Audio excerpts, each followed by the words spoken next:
सुश्रद्धा मम ते मते स्मृतिरपि त्वय्यर्चनं चापि ते हस्तावञ्जलये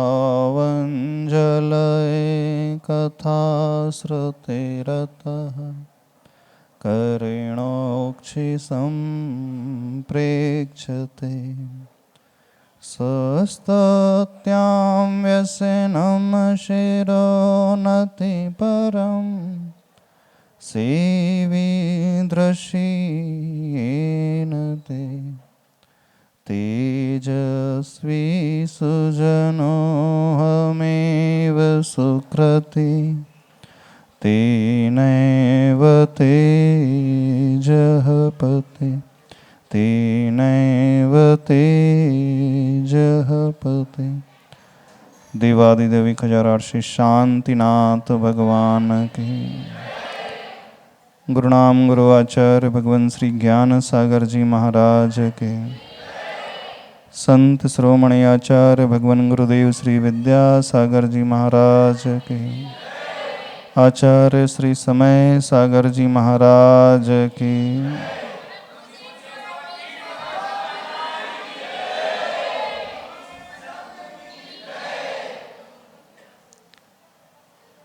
आज आचार्य भगवान का दीक्षा दिवस है। पता है कि नहीं? खाते गाँव वालों, 30 जून डेट के हिसाब से, तिथि के हिसाब से तो आज नहीं है।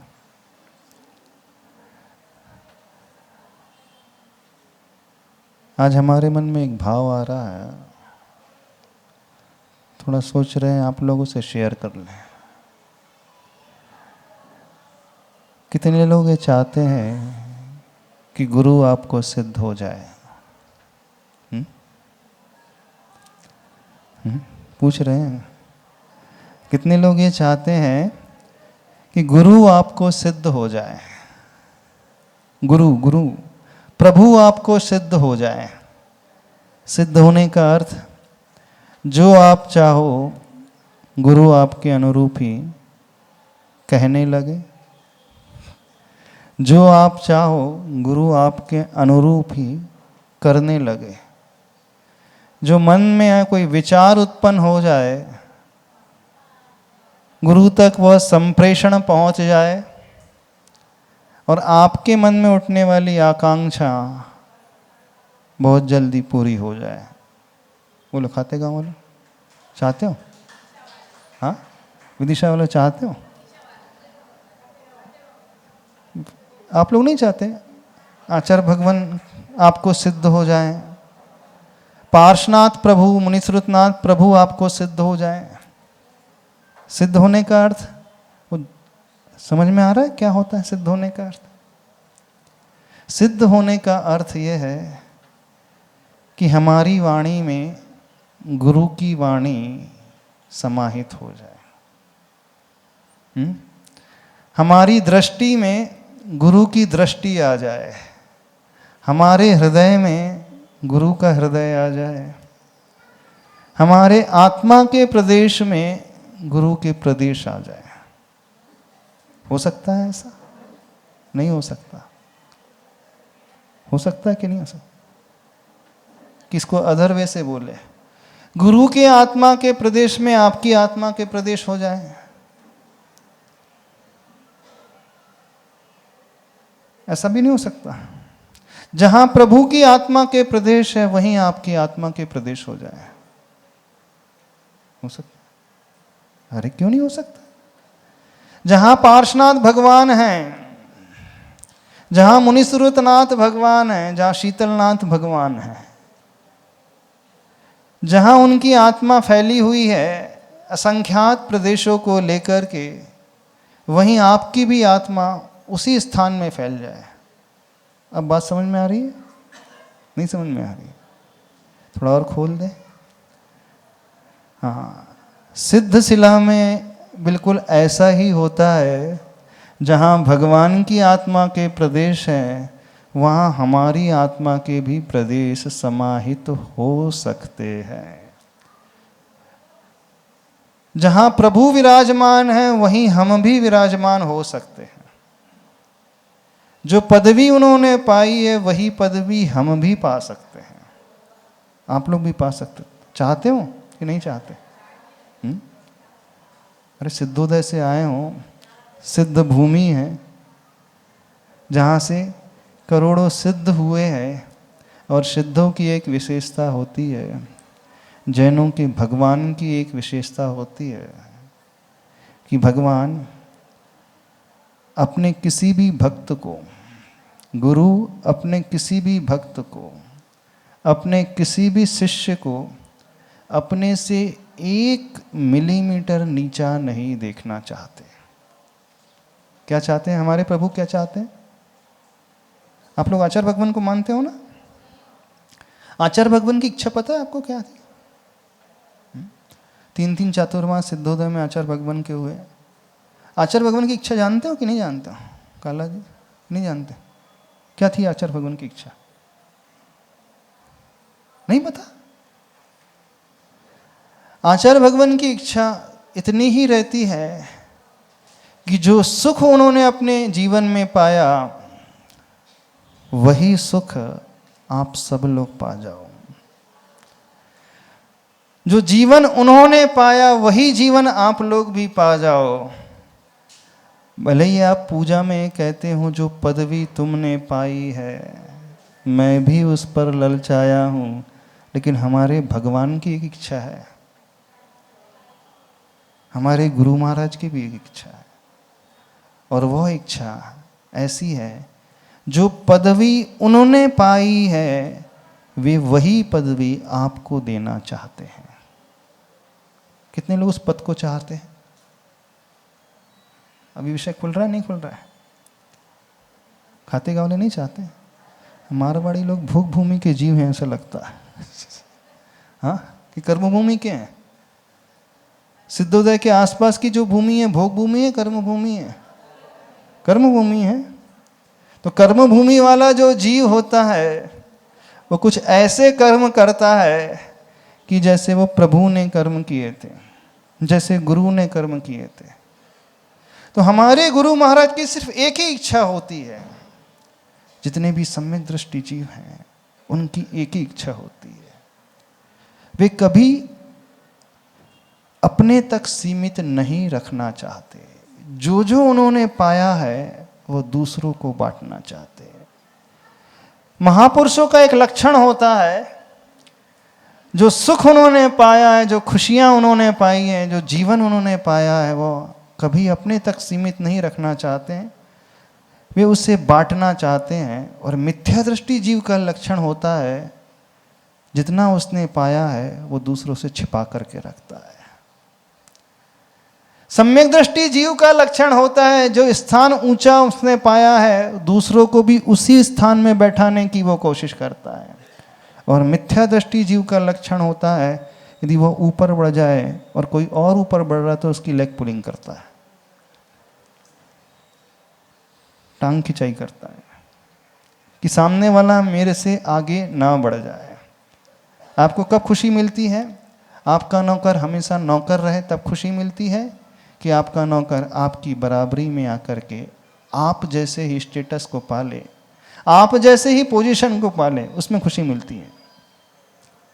सभी से पूछ रहे हैं, आपके घर की नौकरानी एक दिन आप जैसी सेठानी बन जाए, उसमें खुशी मिलेगी कि नौकरानी हमेशा आपके घर का काम करती रहे, उसमें खुशी मिलेगी? अब हृदय से बोलना। हाँ,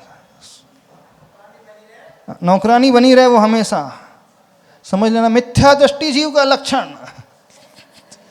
मिथ्या दृष्टि जीव का लक्षण यह है कि वो किसी को अपने से आगे बढ़ना देख ही नहीं सकता, वो किसी को ऊपर उठता हुआ स्वीकार ही नहीं कर सकता है। वो सोचता है कि जो मैंने पा लिया सब लोग मुझसे नीचे स्तर में रहें, सब मेरी जी हुजूरी करते रहे, सब मेरे पीछे पीछे भागते रहें, सब मुझे बॉस के रूप में स्वीकार करते रहें, सब मुझे विश करते रहें, मेरी आज्ञा के बिना एक भी पत्ता इधर से उधर ना हिले। जब मैं आज्ञा दूं तभी वो पत्ता हिले, जब मैं परमिशन दूं तभी वो उठ करके यहाँ से वहाँ जाए। ऐसे लोग, ऐसे कितने लोगों की भावना है? हाँ, सिद्धोदय वालों बताओ थोड़ा सा। खाते गांव वालों, हाँ सॉरी, आप तो सिद्धोदय वाले हो नहीं, आप तो खाते गांव वाले, हम भूल गए थे।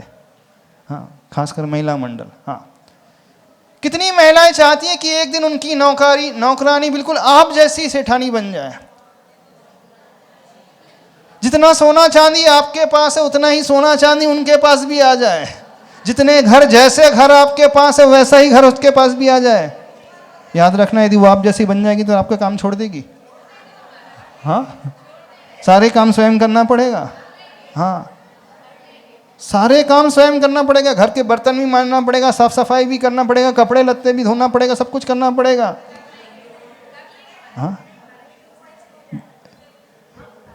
सोच करके बोलो, आपके हृदय में कौन सा विचार आता है? सही सही बताना है, कौन सा विचार उत्पन्न होता है?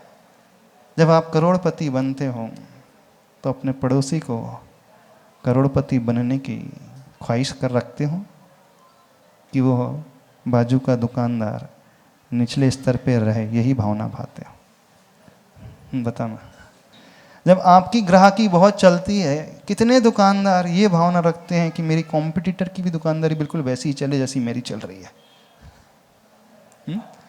बिल्कुल कॉम्पिटिटर है, आपका सामने है, एक ही मार्केट में आपकी इधर है, वो आप उसकी सामने है, और एक ही ब्रांड को आप बेच रहे हैं, वो भी उसी को बेच रहा है, और आपकी कस्टमर के यहाँ, आपके यहाँ कस्टमर की लाइन लगी है और उसके खाली है, वो मक्खी भगा रहा है।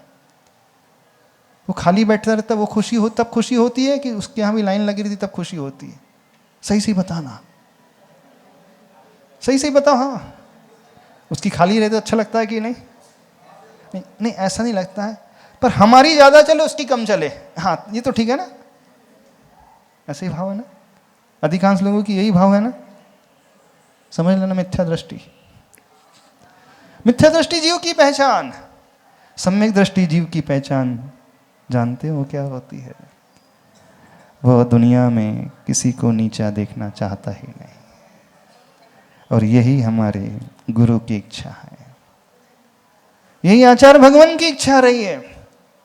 जो सुख उन्होंने पाया अपने जीवन में, वो यही चाहते हैं कि संसार का हर व्यक्ति बिल्कुल वैसा ही हो जाए। नहीं चाहता है। वो पाप से ऊपर उठ गए हैं, उनकी भावना यही है ना कि आप भी पापों से ऊपर उठ रहे हो। यदि हम किसी को ऊपर उठना देखना चाहते हैं, ऊपर उठना पसंद करते हैं, और वे गुरु महाराज भगवान भी वो पसंद कर रहे हैं, तो वो कैसे संभव होगा? कैसे पॉसिबल होगा?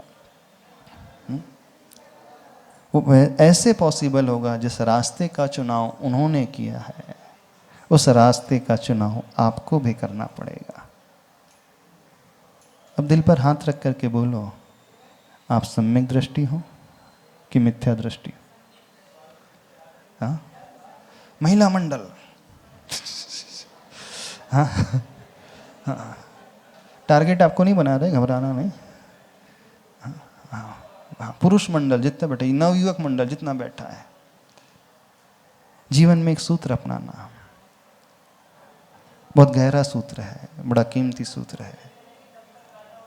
जो हम अपने लिए चाहते हैं, जैसा हम अपने लिए चाहते हैं, जितना हम अपने लिए चाहते हैं, ठीक वो ही, वैसा ही, उतना ही दूसरों के लिए चाहो।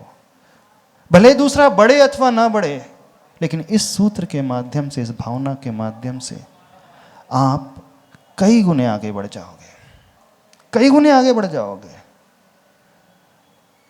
यह संसारी आत्मा परमात्मा कब बनती है जानते हो? एक सामान्य व्यक्ति आचार्य भगवान के स्तर पर कब पहुंचता है, कैसे पहुंचता है जानते हो? शास्त्रों में एक बात आती है, अपाय विचय धर्म ध्यान की बात। एक धर्म ध्यान आता है, अपाय विचय धर्म ध्यान। वो क्या कहलाता है? अपाय विचय धर्म ध्यान ये कहलाता है कि संसार में जितने दुखी जीव हैं उनके दुख दूर हो जाएं। आप मेरी भावना में पंक्ति गुनगुनाते ना, सुखी रहे सब जीव जगत के, कोई कभी ना घबरावे। कितने लोग मेरी भावना पढ़ते हैं? मेरी भावना कितने लोग पढ़ते हैं? बहुत लोग पढ़ते हैं। बहुतों को याद भी होगी ना।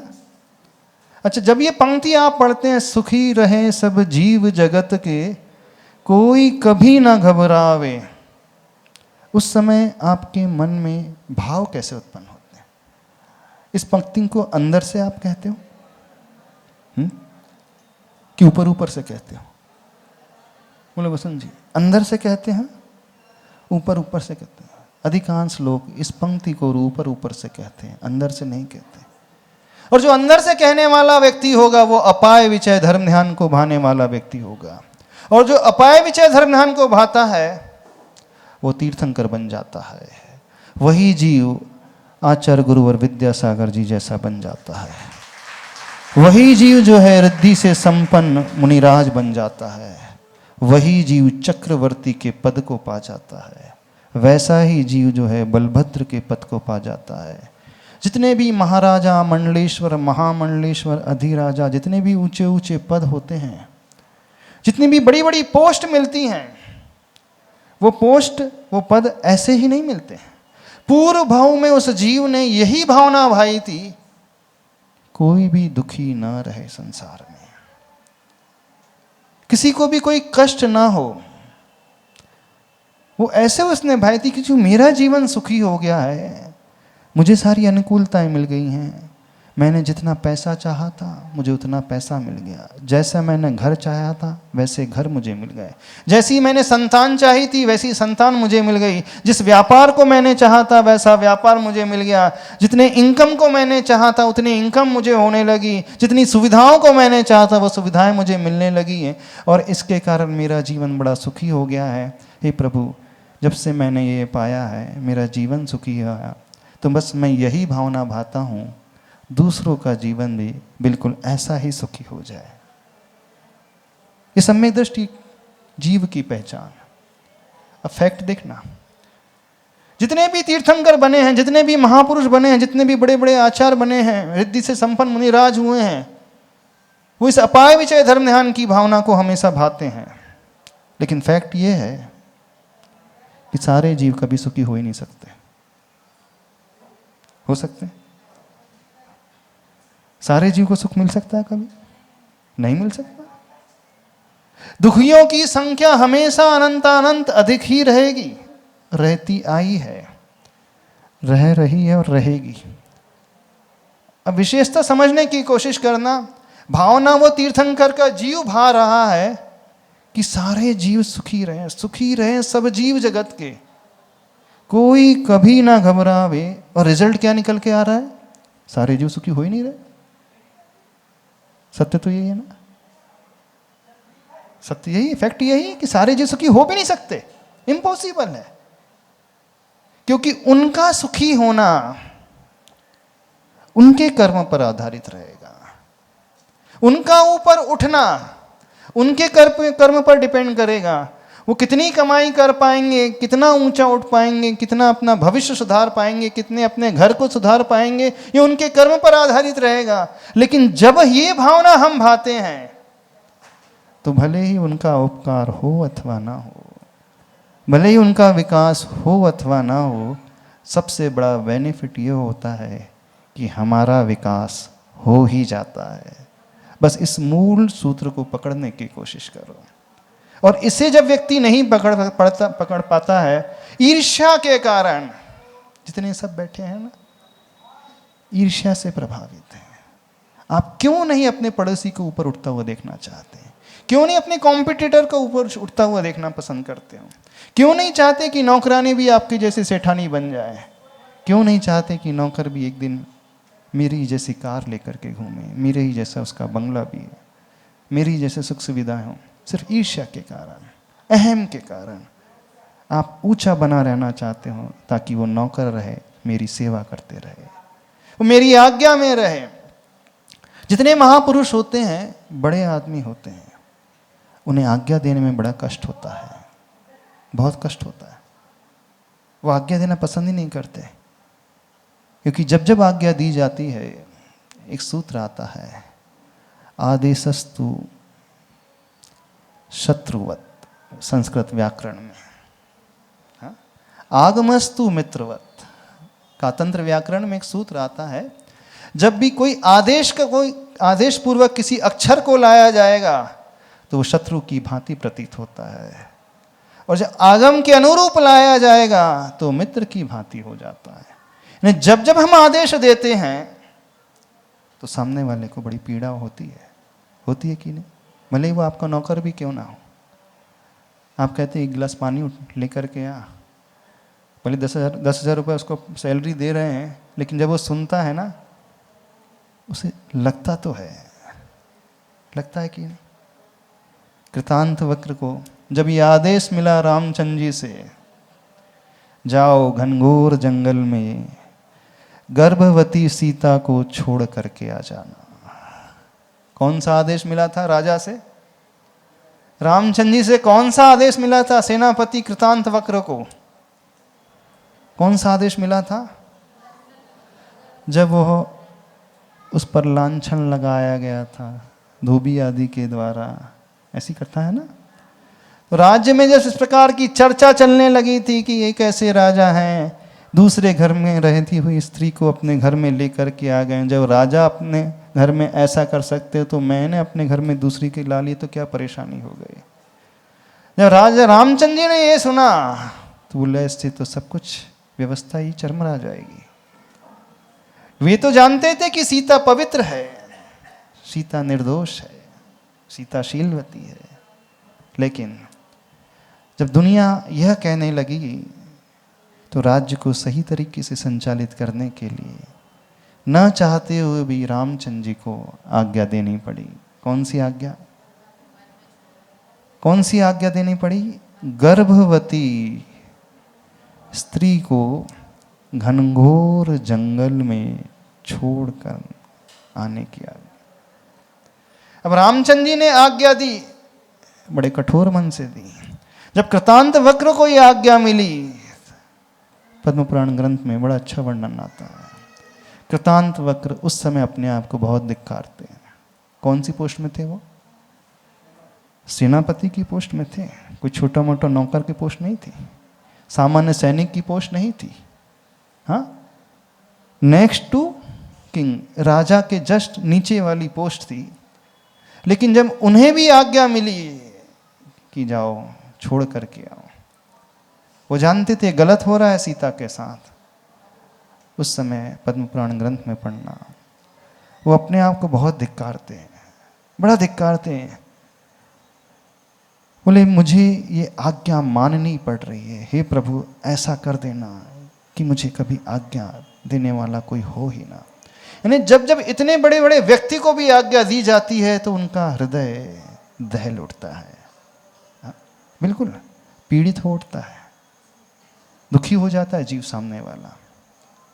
और आज्ञा वही नहीं देता है जो सामने वाले को अपने जैसा चाहता है, अपने जैसा बनाना चाहता है, अपने जैसा देखता है। जिस पोजीशन में वो है सामने वाले को उस पोजीशन में देखना चाहता है तो कभी उसे आज्ञा नहीं देगा। हमारे प्रभु और अन्यों के प्रभु में जमीन आसमान का अंतर है। जैनों के भगवान और अन्यों के भगवान में बहुत अंतर है। अन्य धर्म में भगवान हमेशा भगवान रहते हैं, उनके सेवक उनके भक्त हमेशा भक्त रहते हैं। कभी उनके भक्त भगवान नहीं बन सकते, वो हर जन्म में अपने भगवान की पूजा करने वाले ही रहेंगे। लेकिन जैनों के भगवान, उन्हें तब बड़ी पीड़ा होती है जब उनका भक्त पूजा करता है। आचार्य को सबसे ज़्यादा दुख कब होता था जानते हो?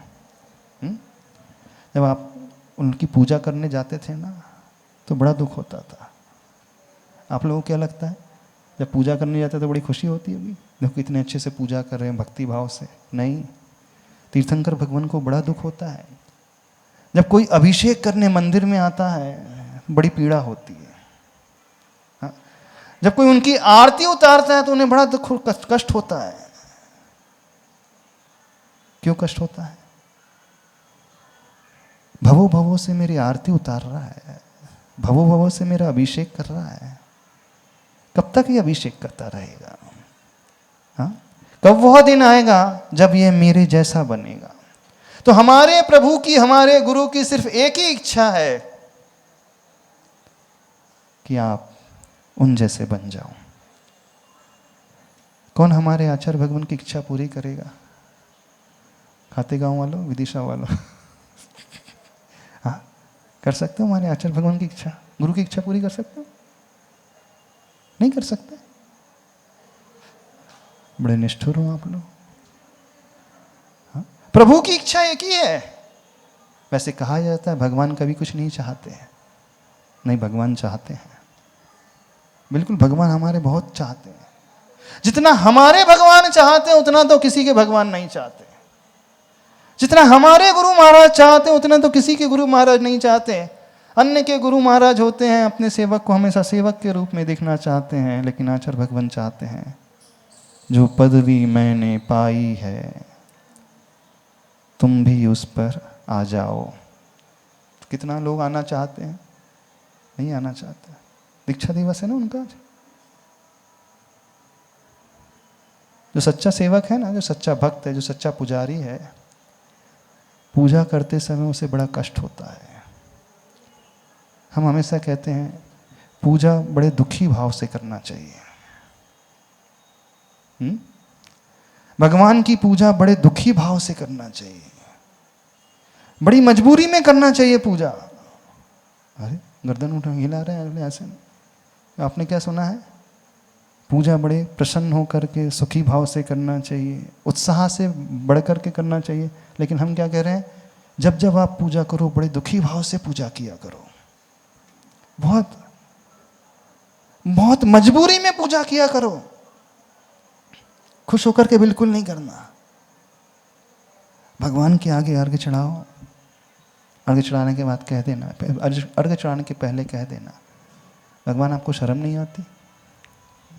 मुझसे हमेशा अर्घी चढ़वाते रहते हो। हाँ, भगवान आपको कुछ लगता नहीं है? मुझसे हमेशा नहलवाते रहते हो। हाँ, जब देखो यही कहते हो कि मेरा अभिषेक कर। जब जब आप अपने हाथ में अभिषेक का कलश उठाओ, आंखों में आंसू होना चाहिए। हर्ष के आंसू नहीं। अभी तक आपने क्या सुना है? भगवान के दर्शन हर्ष के आंसू से करना चाहिए। अब हम पूरा उल्टा बोल रहे हैं। भगवान के दर्शन दुख के आंसू से करना चाहिए। भगवान का अभिषेक बड़ी कठिनाई से करना चाहिए, मजबूरी में करना चाहिए। जब जब एक एक कलश उनके ऊपर ढारो, जब जब वो जल का अर्घ चढ़ाओ, जलम निरुपामिति स्वाहा, उससे पहले कहो हे प्रभु आप तो भगवान बन गए। आपको कुछ लगता नहीं? आपका भक्त भक्ति है, भवो भवो से मैं आपकी पूजा ही करती आ रहा हूं। कुछ तो शर्म करो, अपने जैसा बनाओ तो सही। ये भाव लाना सीखो, क्या कहना सीखो। हमारी बात समझ में आ रही? हम पूरा उल्टा बोल रहे हैं। अभी तक क्या सुना है? सुखी होकर के, प्रसन्न होकर के अभिषेक पूजन किया करो। हम बोल रहे दुखी होकर के किया करो। और जब आप दुखी होकर के करोगे भगवान को बड़ी प्रसन्नता होगी। जब कोई आचार्य भगवान के पाद प्रक्षालन करता है दुखी होकर के, आचार्य भगवान को बड़ी खुशी होती है। हंस करके पाद प्रक्षालन करता है तो खुशी नहीं होती है।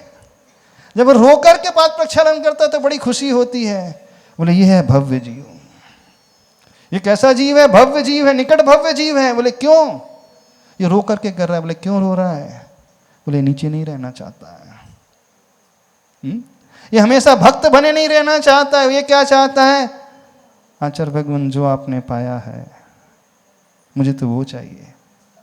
आचार्य भगवान के सिंहासन को देख करके कभी ये कहते हो वो दिन कब आएगा जब मैं आपके सिंहासन पर बैठूंगा?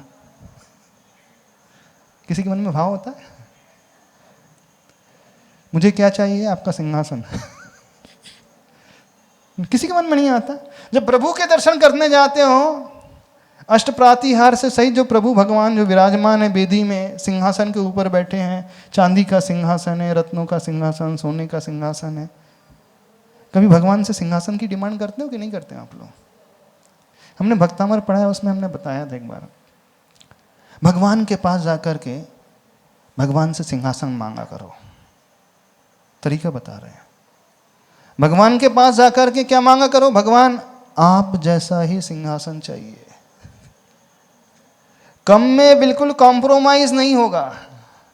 जैसा सिंहासन आपको मिला है बिल्कुल एज इट इज, वैसे ही रत्नों का सिंहासन, स्फटिक का सिंहासन, उतना ही बड़ा, उससे ज्यादा, उससे कम में कोई कॉम्प्रोमाइज नहीं। किसी ने कभी मांगा सिंहासन भगवान से? नहीं मांगा। जब भगवान के छत्र को देखना, 3 छत्र, भगवान आपका छत्र, आपको जो छत्र मिला है मुझे कम मिलेगा, मुझे और कुछ नहीं चाहिए, आपका छत्र चाहिए।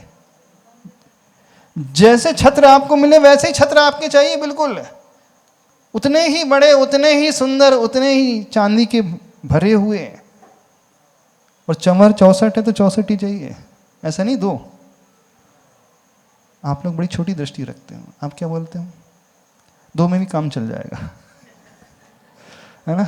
64 ना मिले 2 में भी काम चल जाएगा। वैसे तो मांगते ही नहीं होंगे कभी चंवर, मांगते हो? हाँ, मांगते हो कभी चंवर? हाँ, वंदे तद्गुण लब्धे कहना अलग है, लेकिन हम जो तरीका बता रहे वो अलग है। कितने लोगों ने आचार्य को आहार दान दिया अंजलि में? हाथ खड़े करें। सबने दिया? नवदा भक्ति करके कितने लोगों ने आचार्य को आहार दान दिया है प्रगान करके? जब आपने आचार्य भगवान की अंजलि में पहला ग्रास दिया तो कभी ये सोचा कि आचार्य भगवान मैं कब ऐसे ही आहार लूंगा? कितने के मन में ये भाव आया? कभी नहीं आया। कैसे भक्त हो आप लोग? सच्चा भक्त तो यह भावना भाने वाला होता है। कौन सी भावना? जो पदवी तुमने पाई है मैं भी उस पर ललचाया हूं। और जो सच्चा भक्त नहीं होता है वो छोटे में कॉम्प्रोमाइज कर लेता है। आप लोग किस में कॉम्प्रोमाइज कर लेते हैं? आपको एक प्लॉट चाहिए, उसमें खुश हो जाओगे। एक दुकान चाहिए, उसमें खुश हो जाओगे। ऐसी है ना? एक गाड़ी चाहिए मर्सिडीज, उसमें खुश हो जाओगे। एक दुकान चाहिए, एक मकान चाहिए, और क्या चाहिए? हाँ, खाते गाँव वालों क्या चाहिए? भगवान से क्या चाहिए? हाँ, क्या चाहिए? बोलो बोलो जल्दी। चातुर्मास। बहुत रिस्क है। एक बात सुन लो, गुरु का चातुर्मास सबसे ज्यादा रिस्की, कभी नहीं कराना भूल करके भी। जब पहली बार हाथ गड़ाए थे हमने, उस दिन भी बोला था श्रीफल उल्टा कर लो, नारियल उल्टा कर लो, फायदे में रहोगे। जहां गुरु का चातुर्मास हो जाता है समाज का बंटाधार हो जाता है। बिल्कुल सत्य कह रहे हैं। समाज का, आप लोगों का बंटाधार हो जाएगा, आप लोगों की दुकानदारी कम हो जाएगी, तिजोरी खाली हो जाएगी। हाँ, मेहनत करना पड़ेगा सो अलग, दिन रात लगे रहना पड़ेगा सो अलग, परिवार में काम कम समय दे पाओगे सो अलग, अपनी सुख सुविधा छोड़ना पड़ेगा सो अलग। हाँ, आपकी सुविधाएं छूट जाएंगी सो अलग, बिल्कुल सब छूट जाएगा। ऐशो आराम छूट जाएंगे सो अलग, जो व्यसन करते हैं वो छूट जाएंगे सो अलग। हाँ, जैसे कीड़े मकोड़े की भांति जीते हो वैसे नहीं जी पाओगे सो अलग, बताओ। हाँ, और गुरु यदि नगर में आ जाए और कोई व्यक्ति अपने घर में सोता रहे, अपने सुविधाओं में जुटता रहे, उसी में डूबा रहे, तो वो सबसे पहले नरक हो जाएगा। मान करके चलना। क्यों? क्योंकि जहां गुरु हो जाते हैं विराजमान, वो क्षेत्र कैसा हो जाता है? पवित्र हो जाता है। जैसे मंदिर पवित्र स्थान है, मंदिर में आकर के आप व्यसन करते हो क्या? नहीं करते। मंदिर में आके जुआ खेलते हो क्या? नहीं खेलते ना। मंदिर में आके पाउच खाते हैं? कितने लोग खाते पाउच? कोई नहीं खाता ना पाउच। मंदिर में रात को भोजन करते हो? आज दिन में भी नहीं करते, रात को तो क्या। अब जहां गुरु महाराज विराजमान हो जाएंगे वो क्षेत्र कैसा हो जाएगा? मंदिर हो जाएगा। अब कोई उस क्षेत्र में रात्रि भोजन करेगा, कौन सा दोष लगेगा उसे? कौन सा दोष लगेगा? मंदिर में रात्रि भोजन करने का दोष लगेगा। वो उस क्षेत्र में पाउच खा रहा है तो कौन सा दोष लगेगा उसे? मंदिर में पाउच खाने का दोष लगेगा। और कोई मंदिर में पाउच खा रहा है, मंदिर में रात्रि भोजन कर रहा है, तो कौन सी गति होगी उसकी? बोलो जल्दी बोलो। नरक गति। तो गुरु के आने से फायदा है कि नुकसान है? नुकसान है। कईयों का बहुत नुकसान है। कईयों का पतन हो जाएगा, कई नरक चले जाते हैं। बिल्कुल हो जाता है, कई नरक चले जाते हैं। बोले क्यों? क्योंकि गुरु महाराज विराजमान थे, वो अपनी दुकानदारी में लगे रहे, वो अपनी घर गृहस्थी में लगे रहे, वो अपने परिवार में लगे रहे, वो अपनी सुविधाओं में लगे रहे, वो पाउच खाने में लगे रहे, नशे में लगे रहे, वो सारे संसार में लगे रहे। और गुरु नहीं है तो वो तो वैसे ही अपवित्र स्थान है, तो वहाँ कुछ ज़्यादा फर्क नहीं पड़ता है। तो गुरु के आने के बहुत सारे साइड इफ़ेक्ट्स हैं। बिल्कुल सत्य कह रहे हैं, बहुत सारे साइड इफेक्ट्स हैं। इस कारण भूल करके भी गुरु का चातुर्मास नहीं करवाना। हाँ, भूल करके भी मत कराना। बहुत सारे साइड इफेक्ट्स हैं। इफेक्ट्स तो होते हैं लेकिन साइड इफेक्ट्स बहुत ज़्यादा होते हैं। जैसे एलोपैथी में इफेक्ट्स होता है, साइड इफेक्ट ज़्यादा होते हैं ना। एलोपैथी जो मेडिसिन होती है, इफेक्ट्स भी होता है, अच्छे इफेक्ट्स भी होता है और साइड इफेक्ट्स भी होते हैं। तो जहाँ गुरु महाराज आ जाते हैं, इफेक्ट्स से अच्छे भी होते हैं लेकिन साइड इफेक्ट्स ज़्यादा खतरनाक होते हैं। और समाज में बहुसंख्यक कौन होते हैं? कौन होते भाई? खाने पीने वाले, पाउच खाने, जर्दा खाने पीने वाले, व्यसनों में डूबे हुए, रात्रि भोजन करने वाले। और उनका लाभ लेने वाले कितने होते हैं? 25, 30, 40 घर वाले ही। खाते गाँव में यही स्थिति है ना। हाँ, 30, 40 घर वाले। तो बचे हुए कितने? 175 में से 40 गए तो कितने बचे? बोलो मैथमेटिक्स ना। 175 माइनस 40 कितना हुआ? हाँ, 135। तो 135 परिवार का तो बेड़ा गर्क हो जाएगा। तो आप कैसे समाज के पंच हो? 40 का सोचोगे कि 135 का सोचोगे? कहाँ अध्यक्ष नंदू कहाँ गया? हाँ, कैसे अध्यक्ष हो बताओ? 40 परिवार का सोचना चाहिए कि 135 परिवार का सोचना चाहिए? हाँ, विदिशा वालों बोलो। हाँ, डूबने वालों की संख्या ज़्यादा ना पंडित जी, उठने वालों की संख्या हमेशा कम है। तो किसका चिंतन करना चाहिए? जो उठे हुए हैं तो उनका कल्याण अपने आप हो ही जाएगा। तो हमारा कर्तव्य है डूबने वालों को और ना डूबने दिया जाए। वो जितने डूबे उतने ही पर्याप्त हैं। जितने गिरे उतने ही पर्याप्त है, और ना गिरने दिया जाए। हाँ, नहीं तो और, क्योंकि गुरु के आने के साइड इफेक्ट बहुत सारे हो जाते हैं, वो और ज़्यादा गिर जाते हैं। तो इस कारण हमेशा हम कहते हैं गुरु का चतुर्मास कभी नहीं कराना, कभी नहीं कराना। आराम में रहोगे। और दूसरा आराम क्या है? आपकी तिजोरी खाली नहीं होगी। बिल्कुल तिजोरी कम नहीं होगी खाली। एक वो डर भी रहता है ना, अरे वो महाराज जी आए हैं तो अब तो बोली भी लेना पड़ेगा। घबराना नहीं, हम कभी नहीं बोलते। हाँ, महाराज जी आ गए चतुर्मास करने, आचार्य आ गए हैं, तब जहाँ आचार्य का आहार होगा, तो आहार होने के बाद अब तो कुछ ना कुछ घोषणा करना ही पड़ेगा। मन नहीं है, लेकिन नहीं करेंगे तो समाज वाले क्या बोलेंगे? नहीं करेंगे तो पड़ोसी क्या बोलेगा? बोले मन मार करके फिर करना ही पड़ेगा। होता है कि नहीं? ऐसी विचारधारा है ना? नहीं है क्या?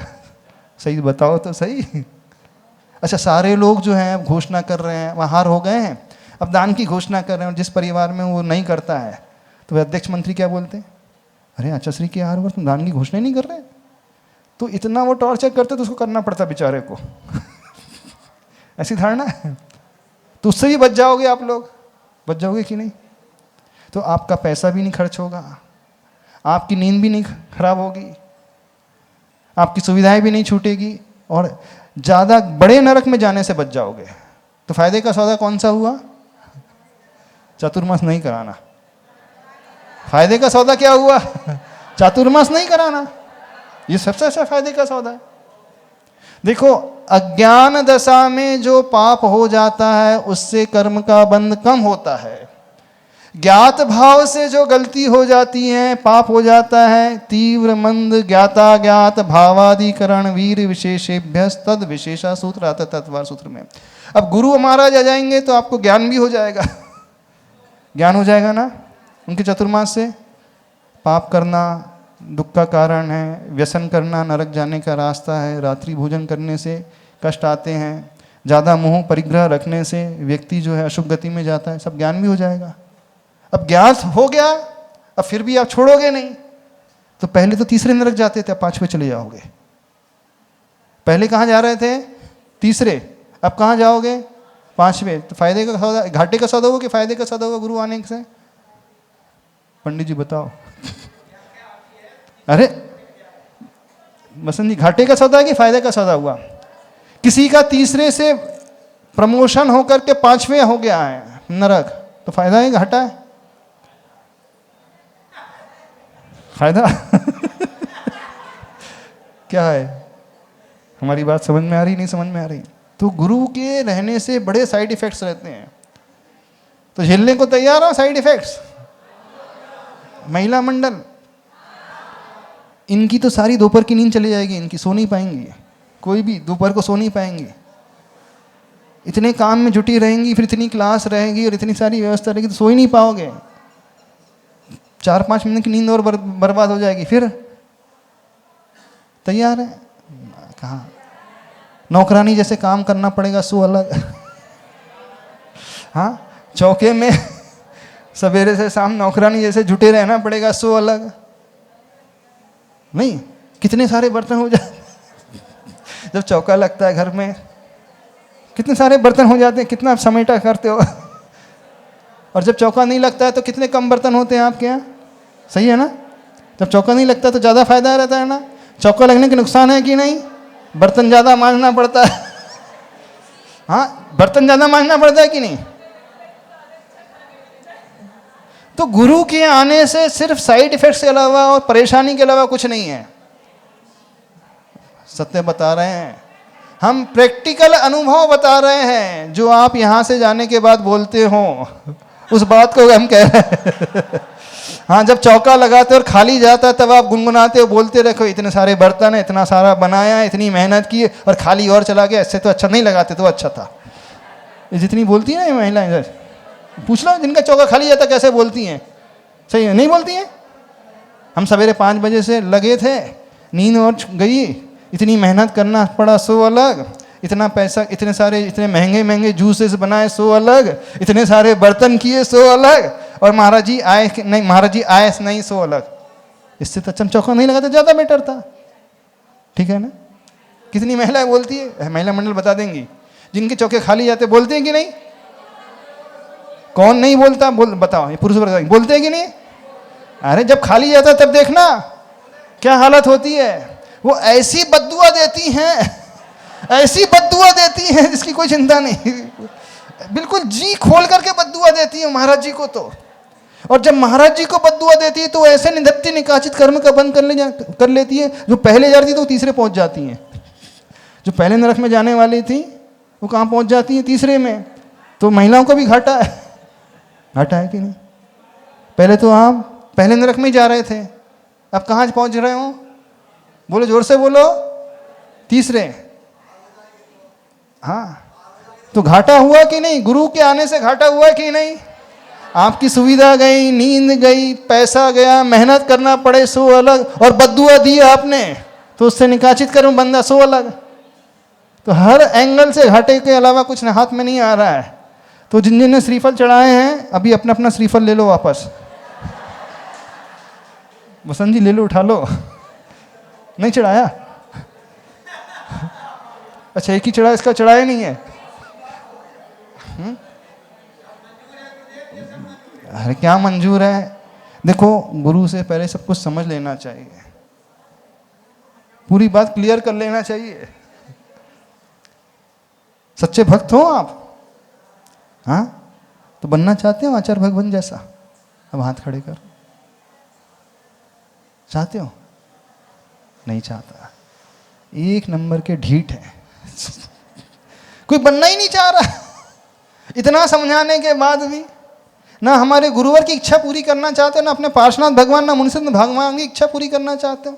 आप सिर्फ अपनी इच्छा पूरी कराने में लगे हुए हो, और जो इच्छा भी है वो तो एकदम थर्ड क्लास इच्छा है, जिसका सिर है ना पैर है, इतनी सी इच्छा।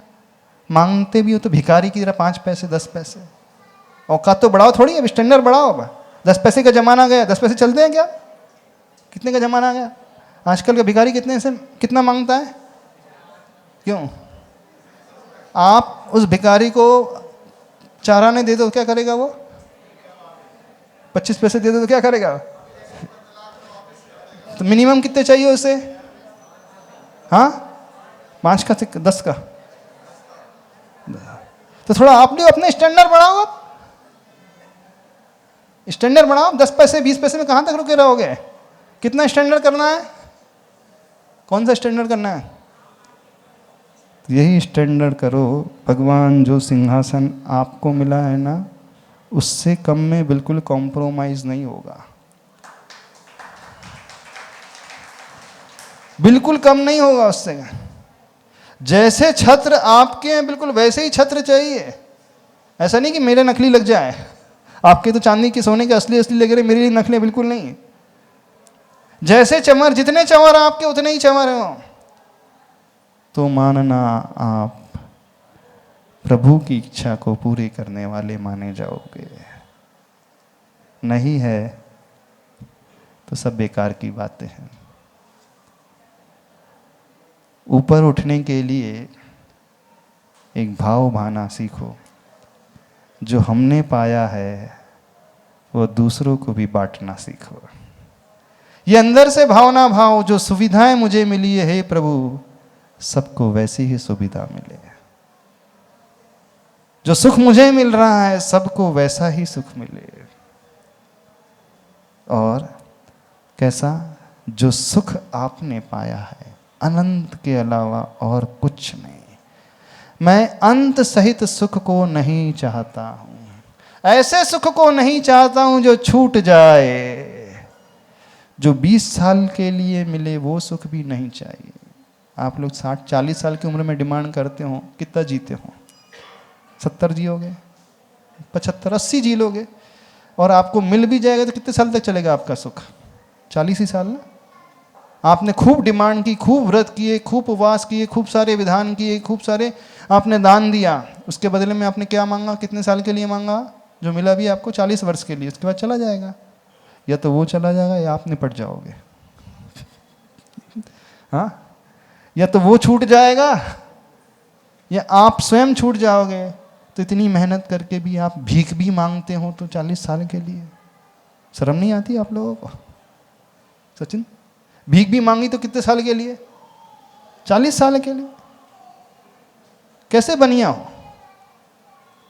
बनिया जो होता है दिमाग से काम करता है, वो दूरदृष्टि रखने वाला होता है।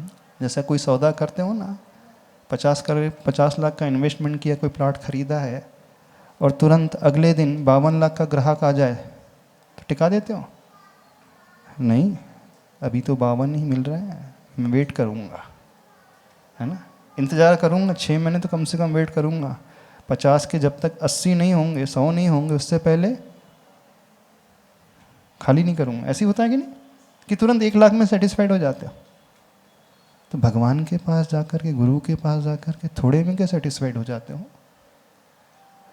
क्यों? उस शांत सुख को चाहते हो जो अंत सहित होने वाला है, जो छूटने वाला है। अरे चाहो तो ऐसा चाहो जैसा प्रभु ने पाया है। चाहो तो उस अनंत को चाहो। कार की डिमांड क्या करते हो? ऐसी सीट की डिमांड? अरे डिमांड नहीं करना है तो सिंहासन की डिमांड करो ना। कार तो आपकी 10 साल 20 साल चलेगी, फिर चली जाएगी। लेकिन एक बार सिंहासन मिल गया तो कब तक रहेगा? हमेशा के लिए रहेगा। आप मांगते भी छाता मांगते हो, तो घर की छत मांगते हो। भगवान से क्या मांगते हो? एक पक्की छत हो जाए, यही है ना। ये भगवान ऐसी छत दे देना, बड़ी सी छत दे देना। अरे छत्रत्रय के अलावा और कुछ नहीं। ये छत नहीं चाहिए बोले कंक्रीट की, आरसीसी की छत नहीं चाहिए बोले कौन सी चाहिए? वो छत्रत्रय वाली, 3 छत्र वाली। तो ये मांगना सीखो। थोड़ा अपना जो भिखारीगिरी का स्टैंडर्ड है बढ़ाना सीखो समय के साथ। 5 पैसे 10 पैसे में, 50 लाख 1 करोड़ में सेटिस्फाइड होना मत सीखो। थोड़ा सा स्टैंडर्ड बढ़ाओ अब, क्योंकि किसके शिष्य हो आप? किसके भक्त हो? आचार्य गुरुवर के भक्त हो। और आचार्य भगवान की यही भावना है जो उन्होंने पाया है, वो आपको भी उस रूप में देखना चाहते हैं। करोगे उनकी इच्छा की पूर्ति? नहीं। हमारी बात समझ में आई? नहीं समझ में आई? नहीं समझ में आ रही लगता, कठिन कठिन लग रही होगी। नहीं, कठिन नहीं लग रही। तो भगवान का अभिषेक कैसे करोगे आज से? भगवान की पूजा ऐसा कैसे करोगे? मजबूरी में करना, आंसू बहाते हुए क्या करना? बोला बहुत हुआ भगवान, अब लास्ट एंड फाइनल, अब इसके बाद नहीं करूँगा, अब पूजा करने का त्याग। हम ऐसे भक्त को देखना चाहते हैं जो पूजा का त्याग का नियम ले ले, अभिषेक का त्याग का नियम ले ले। पंडित जी, भगवान के अभिषेक का त्याग कोई है क्या नियम लेने वाला? ले लो, फायदे में रहोगे। ऐसे भक्त को देखना चाहते हैं। भगवान उस भक्त से सबसे ज्यादा प्रसन्न होते हैं जो मंदिर में आकर के ये नियम ले लेता है कि कल से आपका अभिषेक बंद। बिल्कुल, क्योंकि कौन अभिषेक नहीं करता? मुनि महाराज बनने के बाद अभिषेक करना ही नहीं है ना? मुनि महाराज बन जाओगे तो फिर अभिषेक करना ही नहीं, अभिषेक की बहुत आराम, फिर छूट हो जाती है। तो ऐसा नियम लो कि अभिषेक का त्याग, बोले अष्टद्रव्य चढ़ाने का त्याग भगवान कल से नियम लो। तैयार हो? हाँ, उल्टा उल्टा बोल रहे हो? अरे सीधा सीधा बोल रहे हैं। उल्टा उल्टा कहाँ बोल रहे हैं? हम सीधा सा बोल रहे हो। यदि आपको पूजा करना भी है तो ये नियम से करना, मैं आंसू बहाते हुए बड़े दुखी मन से पूजा करूंगा। अर्घ चढ़ा रहा हूँ, बोले बहुत हुआ, कितना अर्घ चढ़ाऊंगा, कब तक चढ़ाऊंगा? और भगवान को थोड़ा कठोर शब्द में कह देना, आपको भी शर्म आना चाहिए, मेरे से अर्घ भी चढ़ाते रहते हो जिंदगी भर से, कभी ये भी तो बोलो अब अर्घ चढ़ाना बंद कर, मेरे पास आकर के बैठ। कहो ऐसा भगवान से, कहना सीखो, कोई दोष नहीं लगेगा, डरना नहीं, बल्कि भगवान को सबसे ज्यादा खुशी वो होगी, उस समय होगी। बोले ये सच्चा भक्त मिला है। बोले आज पहली बार सच्चा भक्त मिला है जो ये कह रहा है कि आज से अब अभिषेक पूजा सब बंद, अब मैं कल से आपके बाजू में बैठूंगा, जहाँ भगवान की बेदी है ना वहीं जाकर के बैठ जाना। जहाँ सिंहासन लगा बस उसी हाइट का सिंहासन, उतने ही इंच का कमल, बिल्कुल सोने का चांदी का जैसा कमल बनाना हो मार्बल का वैसे ही बना लेना। भाव करके देखो, इसका जीवन में आप परिणाम देखना, बड़ा गजब का चमत्कार आपको देखने को मिलेगा। 6 महीने तक लगातार यदि भावना भाओगे ना तो आप अंदर से बहुत ऊपर उठ जाओगे, अलग ही एक रूप को पालोगे, अलग ही एक दृष्टि को पालोगे। भले ही आप सब कुछ ना भी छोड़ पाओ, उसी जगह रहते हुए भी, उसी संसार में रहते हुए भी आप एक अलग ही जीव बन करके निकल जाओगे। समय तो हो गया, 1 घंटा हो गया हम समझाते, लेकिन ऐसा लग रहा है किसी की कान में कोई जू नहीं रेंग रही। हाँ, महिला मंडली कान में जू रेंगी कि नहीं? हाँ, नहीं रोएंगी तो क्या मांगोगे भगवान से? कुछ कोई समझ में नहीं आया, कुछ समझ में। हम फिर कह रहे हैं भावना भाव चातुर्मास ना हो ना हो ना हो। हाँ, यदि थोड़ी चातुर्मास ना हो, बोले हमारा सब कुछ छूट जाएगा, सब कुछ लुट पिट जाएगा, सब कुछ त्यागना पड़ेगा, सुविधा छूटना पड़ेगा, और जो नहीं छोड़ेंगे वो नरक जाएंगे, सो अलग। हाँ, भाव मान भाव लगो, बिल्कुल तैयार हो जाए, समाज बना लो, दोनों ही हाथ से लाभ ही लाभ है। ठीक है, अब समय हो गया है, समझ में आ रही होगी, हमें तो लगता है थोड़ी बहुत तो समझ में आई गई होगी। अरे 1 घंटा हो गया मैं गले सुखाते सुखाते, फिर भी आपको समझ ही नहीं आ रहा। हाँ, बस यह भाव अपने भीतर लाना सीखो। जब जब पार्श्वनाथ भगवान को देखो, मुनिश्रितनाथ भगवान को देखो, शीतलनाथ भगवान को देखो, तो भगवान को बाद में देखना, पहले भगवान के सिंहासन को देखा करो। मंदिर में जाकर के भगवान के सिंहासन को, भगवान के छत्रत्रय को, भगवान के चंवर को, उनके वैभव को देखा करो, और वैभव को देख करके वैसे ही डिमांड करना सीखो। एक दिन बहुत जल्दी भगवान बन जाओगे। बोले आचार्य परमेष्टि गुरुदेव श्री विद्यासागर जी महाराज की